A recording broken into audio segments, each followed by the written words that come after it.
Hello good morning जोहार, मैं संजय और आप देख रहे हैं न्यूज झारखंड। समय हो चला है झारखंड की खबरों को जानने का, उनसे अपडेट होने का। तो चलिए जानते हैं आज की 25 मुख्य बड़ी खबरों को। उससे पहले अगर आप न्यूज झारखंड चैनल को सब्सक्राइब नहीं किए हैं तो प्लीज चैनल को सब्सक्राइब करके बेल आइकन प्रेस कर लीजिए। तो चलिए शुरुआत करते हैं आज की पहली और महत्वपूर्ण बड़ी खबरों से। बदलेगी जमीन की रजिस्ट्रेशन पॉलिसी, पेपरलेस होगी। झारखंड में जमीन जायदाद की रजिस्ट्रेशन पॉलिसी बदलेगी। भू राजस्व एवं निबंधन विभाग ने इस आशय का प्रस्ताव तैयार कर रखा है। प्रस्ताव पर सरकार की स्वीकृति मिलते ही इसे जल्द लागू कर दिए जाने की संभावना है। इसका उद्देश्य जमीन जायदाद के क्रेता और विक्रेता को कतिपय उलझनों से निजात दिलाना है। नई पॉलिसी में जमीन जायदाद की रजिस्ट्री को पूरी तरह से पेपरलेस किया जा रहा है। मतलब अब रजिस्ट्री के समय किसी भी व्यक्ति को डीड की हार्ड कॉपी जमा करने की बाध्यता नहीं रहेगी। कोई भी क्रेता जमीन की रजिस्ट्री कराने के लिए पूरी तरह ऑनलाइन प्रक्रिया का पालन करेगा। निबंधन की वर्तमान प्रक्रिया के तहत किसी भी व्यक्ति को प्री रजिस्ट्रेशन कराने के बाद रजिस्ट्री के समय डीड की हार्ड कॉपी जमा करनी पड़ती है। रजिस्ट्री की प्रक्रिया पूरी होने के बाद उस डीड को सर्टिफाइड करने के बाद जो है संबंधित क्रेता को दे दिया जाता है। नई पॉलिसी में डीड की हार्ड कॉपी जमा करने की बाध्यता को पूरी तरह से समाप्त कर दिया गया है। पहले से तय प्रक्रिया के तहत आप कोई भी क्रेता प्री रजिस्ट्रेशन कराएगा। प्री रजिस्ट्रेशन के समय उसे निबंधन कार्यालय से रजिस्ट्री के लिए तिथि और समय का आवंटन हो जाएगा। फिर तय समय पर संबंधित व्यक्ति रजिस्ट्री कार्यालय जाकर जमीन अथवा किसी दूसरे जायदाद का रजिस्ट्री करा लेगा। उसे ऑनलाइन जो है डीड की कॉपी भी उपलब्ध करा दी जाएगी। आमदनी बढ़ाने के लिए पेट्रोल पंप खोलेगी झारखंड पुलिस। डीजीपी अनुराग गुप्ता ने तैयार किया ये प्लान। झारखंड पुलिस के पास बड़ी मात्रा में जमीन उपलब्ध है जिसका उपयोग व्यावसायिक उद्देश्यों के लिए किया जा सकता है। खासकर पेट्रोल पंप जैसी सुविधाओं के लिए बड़ी जमीन की आवश्यकता होती है और इसी को ध्यान में रखते हुए झारखंड पुलिस ने अपनी जमीन को किराए पर देने की योजना बनाई है। डीजीपी अनुराग गुप्ता पुलिस कल्याण की दिशा में कई पहल कर रहे हैं। उनकी योजना के तहत झारखंड पुलिस अपनी जमीन केवल पेट्रोल पंप खोलने के लिए किराए पर देगी। हालांकि पुलिस खुद इन पेट्रोल पंपों का संचालन नहीं करेगी, न ही पुलिसकर्मी इसमें शामिल होंगे। कुछ समय पहले इस बारे में अफवाहें थी कि झारखंड पुलिस खुद पेट्रोल पंप चला सकती है, लेकिन डीजीपी ने इसे स्पष्ट करते हुए कहा है कि पुलिस केवल जमीन लीज पर देगी। डीजीपी अनुराग गुप्ता के अनुसार पुलिस के लिए कमाई के 3 मॉडल हो सकते हैं। पुलिस खुद पेट्रोल पंप का संचालन करे, किसी को लीज पर देकर इसका संचालन करवाए, या फिर जमीन किराए पर देकर उससे राजस्व अर्जित करे। इस योजना के तहत जिस भी पेट्रोलियम कंपनी को पुलिस की जमीन लीज पर मिलेगी वह पुलिस वाहनों के लिए ईंधन आपूर्ति का खर्च वहन करेगी। इससे पुलिस की वित्तीय स्थिति को भी मजबूती मिलेगी। बेतला में जंगली हाथी की मौत, 2 दिन पहले आपसी संघर्ष में हुआ था घायल। पलामू टाइगर रिजर्व के बेतला जंगल में शनिवार को एक जंगली हाथी की मौत हो गई। बताया जाता है कि 2 दिन पहले हाथियों के बीच आपसी संघर्ष हुआ था जिसमें एक हाथी गंभीर रूप से घायल हो गया था। हालांकि विभाग के द्वारा इसकी जानकारी होने के बाद घायल हाथी का इलाज किया जा रहा था, पर शनिवार को उसकी मौत हो गई। पलामू टाइगर रिजर्व के डिप्टी डायरेक्टर ने इसकी पुष्टि की है। दरअसल इन दिनों हाथियों का प्रजनन काल चल रहा है। प्रजनन काल के दौरान अक्सर हाथियों के बीच संघर्ष होता रहता है। 2 दिन पूर्व भी हाथियों के बीच बेतला के जंगल में संघर्ष हुआ था। इस दौरान एक हाथी गंभीर रूप से घायल हो गया था। बेतला के तेलही पहाड़ी के पास वह घायल अवस्था में पड़ा हुआ था। इसकी सूचना होने के बाद वन विभाग के द्वारा घायल हाथी का इलाज आरंभ कर दिया गया था, लेकिन गंभीर रूप से घायल होने के कारण वह स्वस्थ नहीं हो सका और शनिवार को उसकी मृत्यु हो गई। इधर हाथी की मौत की खबर सुनने के बाद वन विभाग के वरीय अधिकारी घटनास्थल पर पहुंचकर पूरे मामले की छानबीन आरंभ कर दिए हैं। वही विशेषज्ञ चिकित्सकों के माध्यम से मृतक हाथी का पोस्टमार्टम कराए जाने के बाद उसे दफनाया जाएगा। बोकारो में ज्वेलरी शॉप से 35 लाख के गहने चोरी, दुकान के पीछे सेंधमारी कर चोरों ने की वारदात, सीसीटीवी फुटेज खंगाल रही पुलिस। बोकारो के सिटी थाना क्षेत्र स्थित सेक्टर 1 में जगदम्बा ज्वेलर्स में बड़ी चोरी हुई है। चोरों ने दुकान से करीब 35 लाख रुपए के आभूषण चुरा लिए हैं। चोरों ने दुकान के पीछे की दीवार में सेंधमारी कर चोरी की घटना को अंजाम दिया है। दुकान के मालिक संजय वर्मा रोज की तरह दुकान बंद कर घर चले गए थे। अगली सुबह जब वह दुकान पहुंचे तो देखा कि दुकान का सारा सामान गायब था, बाकी सामान भी बिखरा हुआ था। पुलिस ने मामले की जांच शुरू कर दी है। अधिकारी आसपास लगे सीसीटीवी कैमरों की फुटेज जांच कर रहे हैं। डॉग स्क्वाड की टीम को भी मामले में लगाया गया है। अभी तक पुलिस को कोई अहम सुराग नहीं मिला है। इस घटना से शहर के लोगों में डर का माहौल है। स्थानीय लोगों का कहना है कि शहर में सुरक्षा व्यवस्था को और मजबूत करने की जरूरत है। पुलिस चोरों की तलाश में जुटी है। कल्याण विभाग विभाग के स्कूलों में 6ठी से 8वीं कक्षा में होगा नामांकन। अनुसूचित जनजाति, अनुसूचित जाति, अल्पसंख्यक एवं पिछड़ा वर्ग कल्याण विभाग के स्कूलों में 6ठी, 7वीं और 8वीं कक्षा में नामांकन होगा। इसके लिए 9 मार्च को सभी जिलों में प्रवेश परीक्षा आयोजित होगी। इसमें 5वीं, 6ठी और 7वीं पास छात्र छात्राएं शामिल हो सकेंगे। प्रवेश परीक्षा में हिंदी, गणित, विज्ञान, अंग्रेजी और सामाजिक विज्ञान से जुड़े प्रश्न पूछे जाएंगे। यह प्रश्न ऑब्जेक्टिव रूप से पूछे जाएंगे। उपायुक्त और जिला कल्याण पदाधिकारी की ओर से परीक्षा आयोजित कराई जाएगी। इसके बाद 23 से 25 मार्च तक परीक्षाफल का प्रकाशन किया जाएगा। 1 अप्रैल से 10 अप्रैल तक छात्र छात्राओं के लिए काउंसलिंग होगी। 10 अप्रैल से 20 अप्रैल तक स्कूलों में नामांकन हो सकेगा। वहीं 1 मई से शैक्षणिक सत्र का शुभारंभ होगा। रांची के इन इलाकों में आज 5 घंटे नहीं रहेगी बिजली। ये है कारण। मेंटेनेंस के कारण रांची के कोकर और आसपास के इलाकों में आज 2 मार्च को 5 घंटे बिजली आपूर्ति बाधित रहेगी। कोकर ग्रामीण फीडर में 33 केवी मेंटेनेंस का काम होने के कारण सुबह 10 बजे से दोपहर 2 बजे तक बिजली आपूर्ति बाधित रहेगी। इससे कोकर, चुनाभट्टा, अयोध्यापुरी, बांदगाड़ी, कोकर इंडस्ट्रियल एरिया, नामलोंग और आसपास के क्षेत्र प्रभावित होंगे। वहीं कोकर शहरी फीडर में भी मेंटेनेंस के कारण सुबह 10 बजे से दोपहर 2 बजे तक बिजली आपूर्ति बाधित रहेगी। इससे लालपुर, 20 रोड, जो वर्धमान कंपाउंड, कांटा टोली, सर्कुलर रोड और आसपास के क्षेत्र प्रभावित रहेंगे। पॉलिटेक्निक प्रवेश प्रतियोगिता के लिए आवेदन 5 से, परीक्षा 18 मई को। झारखंड संयुक्त प्रवेश प्रतियोगिता परीक्षा परिषद की ओर से पॉलिटेक्निक प्रवेश प्रतियोगिता के लिए आवेदन प्रक्रिया 5 मार्च से शुरू होगी। अभ्यर्थी 30 अप्रैल तक ऑनलाइन माध्यम से आवेदन दे सकेंगे। प्रवेश परीक्षा 18 मई को होगी। परीक्षा रांची, हजारीबाग, जमशेदपुर, धनबाद, बोकारो, चाईबासा, दुमका और पलामू जिला मुख्यालय स्थित केंद्रों पर होगी। वैसे योग्य आवेदक जो भारत के नागरिक होने के साथ साथ झारखंड राज्य के स्थानीय निवासी की श्रेणी में आते हैं और योग्यता की अर्हता पूरी करते हैं, आवेदन कर सकते हैं। इसके तहत सरकारी व गैर सरकारी संस्थानों में अभियंत्रण डिप्लोमा पाठ्यक्रम के शैक्षणिक वर्ष 2025-26 में नामांकन लिया जाएगा। इसके लिए शैक्षणिक योग्यता माध्यमिक, 10वीं या फिर समकक्ष परीक्षा उत्तीर्ण है। जेपीएससी प्रथम नियुक्ति घोटाला, 21 आरोपियों पर गिरफ्तारी की तलवार। सीबीआई ने कोर्ट से मांगा वारंट।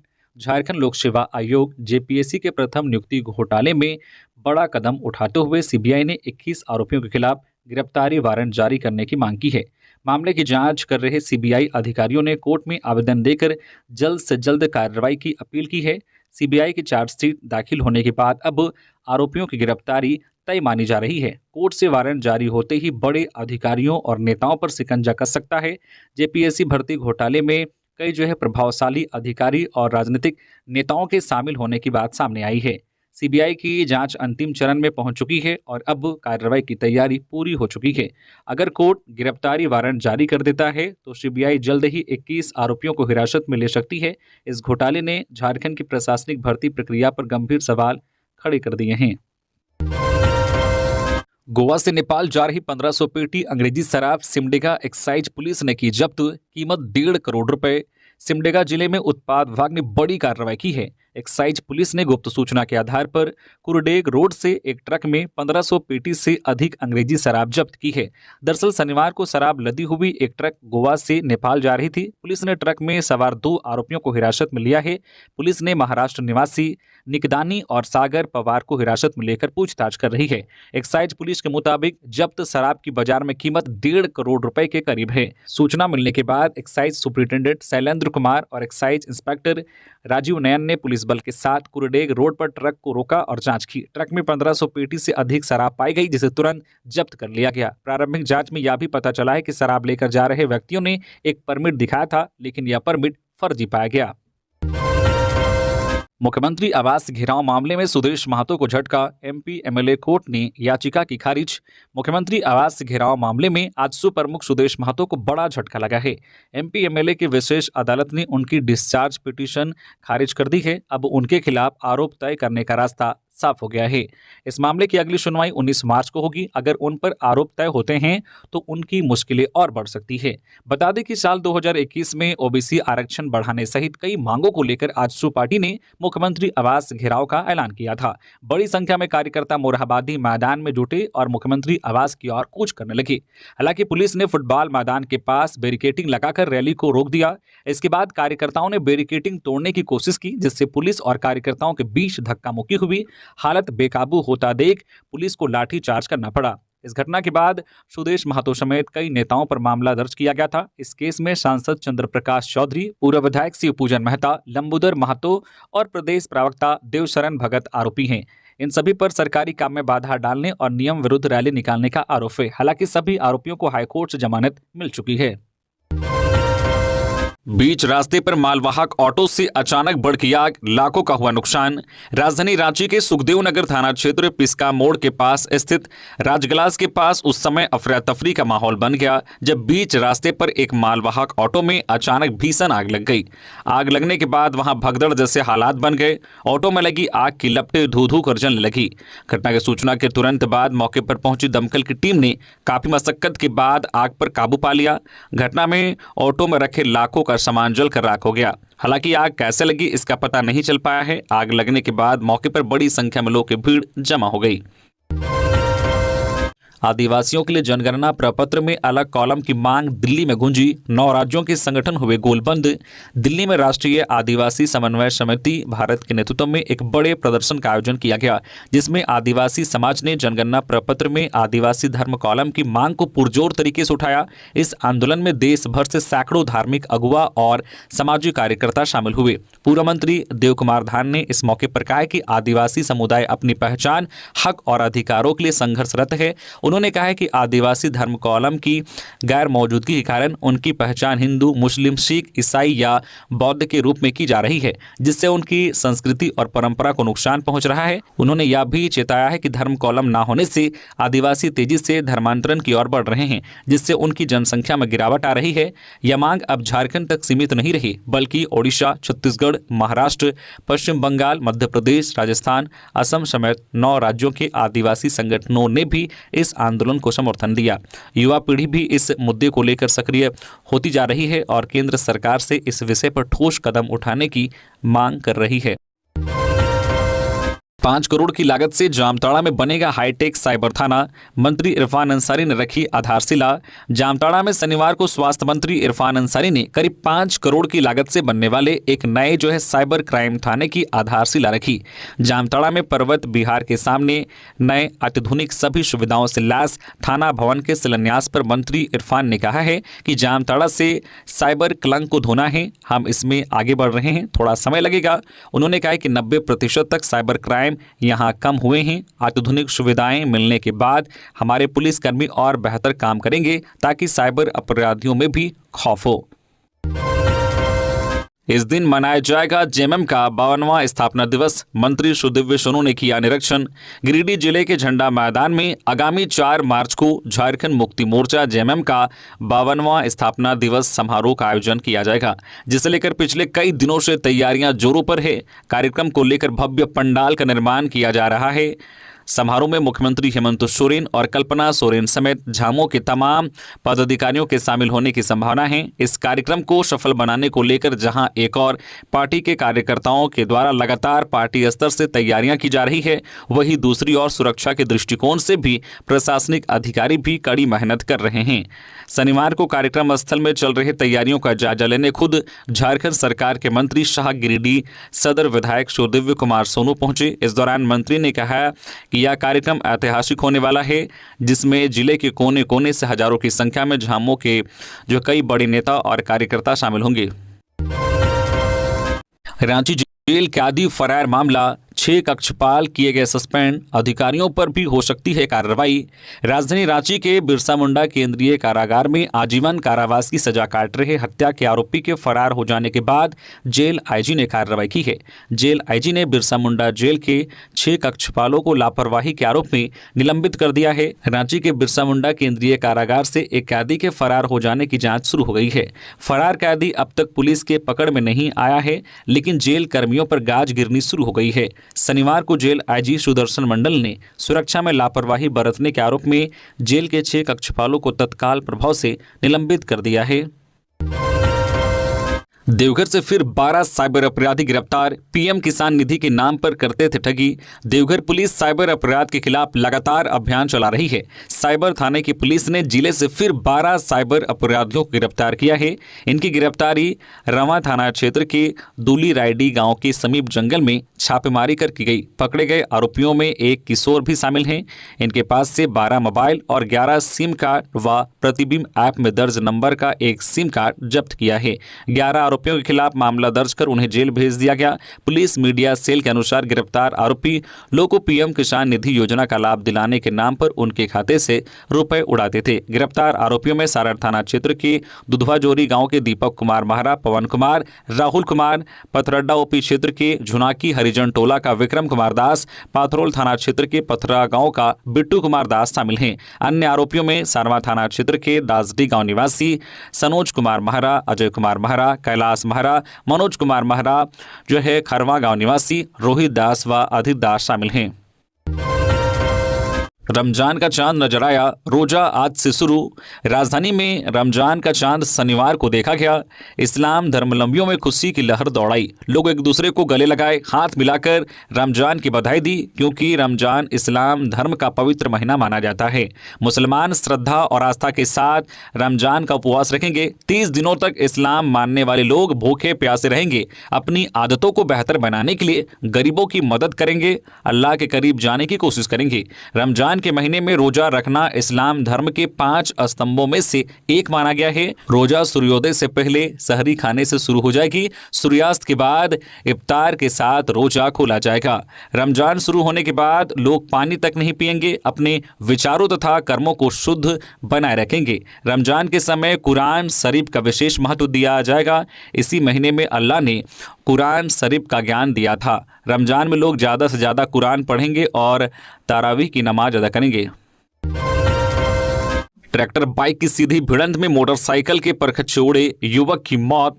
देवघर दुमका मुख्य पथ पर मोहनपुर थाना क्षेत्र के घोरमारा बाजार में शनिवार को बाइक और अज्ञात ट्रैक्टर में आमने सामने की टक्कर हो गई। इस घटना में बाइक सवार की मौत हो गई। वह बिहार के बांका जिले के जयपुर थाना क्षेत्र के बंधा गांव का रहने वाला था। उसका नाम बबलू सोरेन 19 वर्षीय था। घटनास्थल पर ही उसकी मौत हो गई। घटना की सूचना मिलते ही मोहनपुर थाना के एसआई घासीराम मारडी दलबल के साथ घटनास्थल पर पहुंचे और एम्बुलेंस की मदद से शव को सदर अस्पताल ले गए। अमन साहू गैंग से निकाला गया कुख्यात अपराधी राजा अंसारी, कारोबारियों से जबरन करता था वसूली। कारोबारी से जबरन वसूली करने वाला कुख्यात अपराधी राजा अंसारी को अमन साहू गैंग से निकाल दिया गया है। इस संबंध में अमन साहू गिरोह के मयंक सिंह ने एक प्रेस विज्ञप्ति जारी की है, जिसमें उन्होंने साफ किया है कि रांची जेल में बंद पतरातू थाना के जयनगर निवासी राजा अंसारी को गैंग से बाहर कर दिया गया है। अब से उसका गैंग से कोई लेना देना नहीं रहेगा। प्रेस विज्ञप्ति में कहा गया है कि राजा अंसारी के खिलाफ कई छोटे और ईमानदार व्यवसायियों से गलत तरीके से वसूली करने की शिकायतें मिली थी। उसे बार बार समझाया गया था कि वह इस तरह के काम से बचे, लेकिन उसकी आदतों में कोई सुधार नहीं हुआ। इस कारण मयंक सिंह ने व्यापारियों और अन्य लोगों के हितों में उसे गैंग से निकालने का फैसला लिया। XLRI के सफाई कर्मी की मौत, परिजनों का प्रदर्शन, 15 लाख मुआवजे की मांग, बुजुर्ग माता पिता के लिए आर्थिक सहायता की गुहार। जमशेदपुर स्थित शैक्षणिक संस्थान XLRI में सफाई कर्मी 27 वर्षीय पानू सरदार की बिजली के करंट से मौत हो गई। घटना 28 फरवरी को हुई थी, जहां इलाज के दौरान देर रात उनकी मौत हो गई। इधर शनिवार को घटना के बाद मृतका के परिजनों और स्थानीय लोगों ने XLRI के मुख्य द्वार पर प्रदर्शन किया। प्रदर्शनकारियों की मुख्य मांग उचित मुआवजे को लेकर है। परिजनों का कहना है कि मृतका अपने बुजुर्ग माता पिता की एकमात्र सहारा थी। परिवार में अन्य कोई कमाने वाला सदस्य नहीं है। प्रदर्शनकारियों ने मृतका के बुजुर्ग माता पिता के भरण पोषण के लिए 15 लाख रुपए के मुआवजे की मांग की है। उनका कहना है कि यह राशि उनके परिवार की आर्थिक सुरक्षा के लिए आवश्यक है। सभी को साथ लेकर राज्य को विकसित बनाने का संकल्प, विधायकों के प्रशिक्षण कार्यक्रम में बोले सीएम हेमंत। मुख्यमंत्री हेमंत सोरेन शनिवार को झारखंड विधानसभा सभागार में सष्टम झारखंड विधानसभा के सदस्यों के लिए आयोजित प्रबोधन सह प्रशिक्षण कार्यक्रम में सम्मिलित हुए। मुख्यमंत्री ने इस अवसर पर संबोधित करते हुए कहा है कि विधानसभा भवन लोकतंत्र का सबसे बड़ा मंदिर है। यहाँ किसी धर्म, जाति या व्यक्ति के साथ भेदभाव नहीं होता। इस सदन में भले हम पक्ष या विपक्ष के लोग व्यक्तिगत रूप से अलग अलग विचार रखते हों, परंतु इस लोकतांत्रिक व्यवस्था से एक ऐसी मार्ग प्रशस्त होती है जहां सभी को सदन में स्वागत के भाव से आमंत्रित किया जाता है। सभी सदस्य जनहित से जुड़े मुद्दों को सदन के समक्ष रखते हैं। मुख्यमंत्री ने कहा है कि लोकतंत्र की इस मंदिर की गरिमा और भव्यता किसी धर्म से अछूत नहीं है। यहाँ सभी धर्म समुदाय के हक अधिकार की आवाज गूंजती है। इटखोरी के पूर्व सीईओ पर गिरिराज, बालू में घूस और जमीन में गड़बड़ी के आरोप में विभागीय कार्रवाई की सिफारिश। चतरा के डीसी रमेश घोलप ने इटखोरी के पूर्व अंचल अधिकारी राम विनय शर्मा के खिलाफ विभागीय कार्रवाई की अनुशंसा की है। पूर्व विधायक किशोर दास ने राम विनय शर्मा पर कई गंभीर आरोप लगाए थे। इनमें वंशावली में छेड़छाड़, दस्तावेजों की हेराफेरी और बालू में घूस लेने के मामले शामिल हैं। आरोप है कि वे बिचौलियों के माध्यम से वसूली करते थे। धनबाद में अधेड़ महिला से दुष्कर्म, आरोपी फरार, पुलिस कर रही छापेमारी। धनबाद जिले के चिरकुंडा थाना क्षेत्र में एक अधेड़ महिला के साथ दुष्कर्म का मामला सामने आया है। घटना को लेकर पीड़ित महिला के पड़ोसी के ऊपर आरोप लगा है। घटना को अंजाम देकर आरोपी फरार है। वहीं पीड़ित की शिकायत पर चिरकुंडा थाना पुलिस मामला दर्ज कर आरोपी की गिरफ्तारी को लेकर छापेमारी कर रही है। पीड़ित महिला के आसपास के लोगों का आरोप है कि इससे पहले भी आरोपी द्वारा क्षेत्र की दूसरी महिला के साथ छेड़खानी की घटना को अंजाम दे चुका है, जिसकी लिखित शिकायत भी थाने में की गई थी। लोगों का कहना है कि शिकायत के बाद भी आरोपी पर कोई कार्रवाई नहीं हुई, जिससे उसका मनोबल बढ़ा और उसने इस घटना को अंजाम दिया। दुष्कर्म के आरोपी की गिरफ्तारी को लेकर इधर चिरकुंडा पुलिस के द्वारा चप्पे चप्पे पर तलाश जारी है। लोहरदगा में सड़क दुर्घटना में 2 बच्चों की मौत, ट्रैक्टर पलटने से हुआ हादसा। लोहरदगा जिला में शनिवार को एक बड़ा सड़क हादसा हुआ। ट्रैक्टर पलटने से 2 बच्चों की मौत हो गई। यह घटना जिला के सुदूरवर्ती नक्सल प्रभावित क्षेत्र की है। सूचना मिलने के बाद पुलिस मामले की जांच और आगे की कार्रवाई में जुट गई है। हादसे को लेकर बच्चों के परिजनों का रो रो कर बुरा हाल है। जिला के नक्सल प्रभावित सेरंगदाग थाना क्षेत्र के शाही घाट ऊपर तुरियाडी बतरूपत में बतरू गांव के पास ट्रैक्टर के अनियंत्रित होकर पलटने से 2 बच्चों की मौत हो गई। मृतकों की पहचान सेरंगदाग थाना क्षेत्र के ऊपर तुरियाडी गांव निवासी सोनू लोहार के 11 वर्षीय पुत्र छोटू लोहार और स्वर्गीय कर्मदेव उरांव के 14 वर्षीय पुत्र मनीष उरांव के रूप में हुई है। प्रत्यक्षदर्शियों के अनुसार बताया जाता है कि सेरंगदाग थाना क्षेत्र के पहाड़ी इलाके से नीचे ग्रामीण इलाके से एक ट्रैक्टर में ईंट लोड कर ट्रैक्टर शाही घाट के रास्ते बतरू गांव की ओर जा रहा था। इसी बीच बतरू गांव के पास ट्रैक्टर अनियंत्रित होकर पलट गई। ट्रैक्टर पर 2 बच्चे सवार थे। इस हादसे में मौके पर ही दोनों की मौत हो गई। गुमला में स्कूटी पेड़ से टकराई, एक युवक की मौत, 2 दोस्त घायल, ट्रक को ओवरटेक करने में हुआ हादसा। गुमला जिले के पालकोट थाना क्षेत्र में शनिवार को एक दर्दनाक सड़क हादसा हुआ। पिजरा डिपा करौंदा बेड़ा चर्च के पास स्कूटी सवार 3 युवक ट्रक को ओवरटेक करने के दौरान पेड़ से टकरा गए। हादसे में स्कूटी चला रहे कुटमा निवासी 18 वर्षीय शंकर साहू की मौके पर ही मौत हो गई। उनके 2 दोस्त सुरेश उरांव और जीतू महली गंभीर रूप से घायल हो गए। तीनों दोस्त एक ही स्कूटी पर गोबरसिल्ली पालकोट घूमने गए थे। वापसी के दौरान यह हादसा हुआ। स्थानीय लोगों ने एम्बुलेंस 108 से तीनों को सदर अस्पताल पहुंचाया गया। यहां डॉक्टर ने शंकर साहू को मृत घोषित कर दिया। धनबाद में बीसीसीएल के बिजली घर में लगी आग, 150 केवी ट्रांसफार्मर जलने से हुआ हादसा। 3 दमकल और वाटर टैंकर से पाया काबू। झरिया के भौरा क्षेत्र स्थित गांधीनगर में बीसीसीएल की 23/8 खदान के बिजली घर में शनिवार को बड़ा हादसा हुआ। यहां ट्रांसफार्मर में अचानक आग लग गई। आग की सूचना मिलते ही स्थानीय लोगों ने बीसीसीएल अधिकारियों और पुलिस को सूचित किया।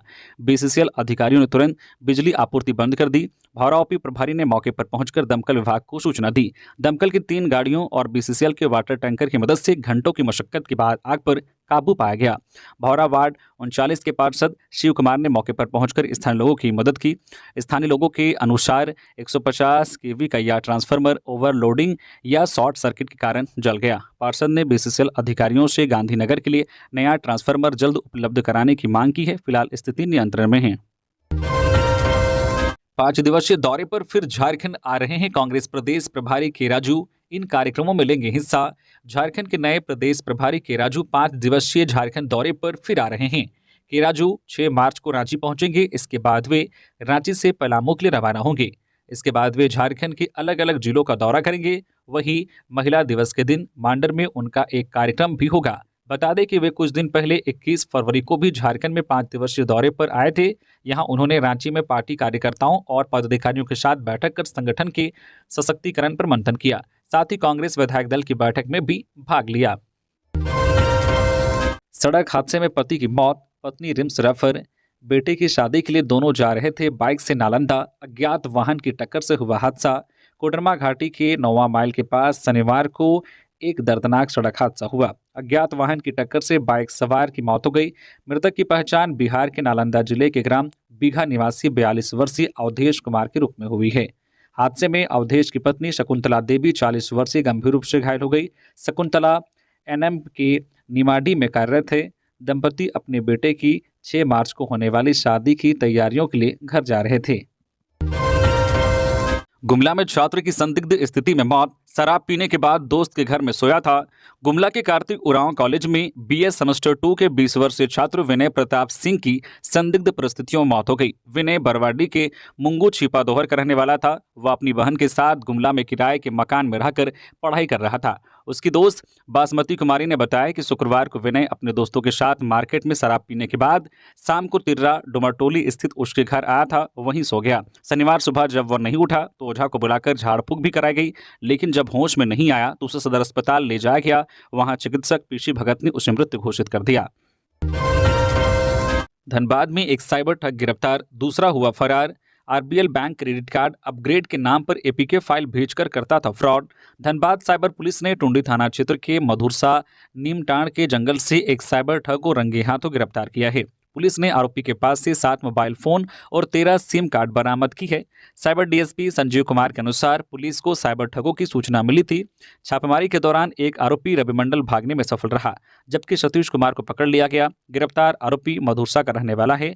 आरोपी का तरीका था कि वह आरबीएल बैंक के क्रेडिट कार्ड को अपग्रेड करने का झांसा देकर लोगों को व्हाट्सएप पर एपीके फाइल भेजता था। जैसे ही फाइल डाउनलोड किया जाता था, आरोपी उनके मोबाइल का एक्सेस हासिल कर लेता था और खाते से पैसे निकाल लेता था। बरामद किए गए 7 मोबाइल में से 4 फरार आरोपी रवि मंडल के हैं। पुलिस जांच में पता चला है कि आरोपियों ने महाराष्ट्र के इबारत हुसैन से 17,900 रुपए की ठगी की है। इसके अलावा मध्य प्रदेश और भोपाल से भी धोखाधड़ी की शिकायतें दर्ज है। रांची एयरपोर्ट से 29 विमान भरेंगे उड़ान। रांची से हैदराबाद के लिए नई फ्लाइट। 30 मार्च से एयर इंडिया की सेवा। रांची से हैदराबाद के लिए एयर इंडिया एक्सप्रेस की नई विमान सेवा 30 मार्च से शुरू होगी। यह विमान 30 मार्च से दोपहर 1:15 पर रांची एयरपोर्ट पर आएगा और दोपहर 1:45 पर हैदराबाद के लिए उड़ान भरेगा। एयर इंडिया एक्सप्रेस से मिली जानकारी के अनुसार अप्रूवल मिल चुका है, स्लॉट लिए जा चुके हैं, शेड्यूल भी तय हो गया है। हैदराबाद के लिए बढ़ते पैसेंजर को देखते हुए यह निर्णय लिया गया है। रांची एयरपोर्ट ने मार्च माह के लिए विमान के आने जाने की नई समय सारणी जारी की है। बिरसा मुंडा एयरपोर्ट प्रबंधन ने 1 से 31 मार्च तक के लिए विमानों के आने जाने का नया शेड्यूल जारी किया है। एयरपोर्ट प्रबंधन के मुताबिक अब रांची के बिरसा मुंडा एयरपोर्ट से 27 की जगह 29 विमान उड़ान भरेंगे। यहाँ से फिलहाल इंडिगो और एयर इंडिया एक्सप्रेस के विमान नियमित रूप से उड़ान भर रहे हैं। नई टाइम टेबल के अनुसार पटना रांची, रांची पटना फ्लाइट की जगह अब पटना रांची, रांची बेंगलुरु और बेंगलुरु रांची, रांची पटना विमान संचालित होगी। क्राइस्ट विश्वविद्यालय बेंगलुरु में सम्मानित हुई झारखंड के मंत्री शिल्पी नेहात्रिकी।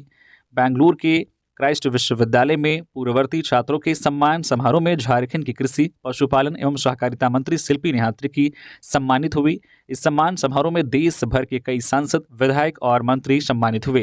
क्राइस्ट विश्वविद्यालय से उच्च शिक्षा प्राप्त करने के बाद समाज में अपने काम के दम पर अलग पहचान बनाने वाले सफल छात्रों को यह सम्मान दिया गया। सम्मान पाने वाले सभी आज अपने अपने क्षेत्र में बेहतर मुकाम पर हैं। सम्मान पाने के बाद मंत्री शिल्पी नेहात्रिकी ने कहा है कि अपनों के हाथों सम्मान पाना गर्व की बात है।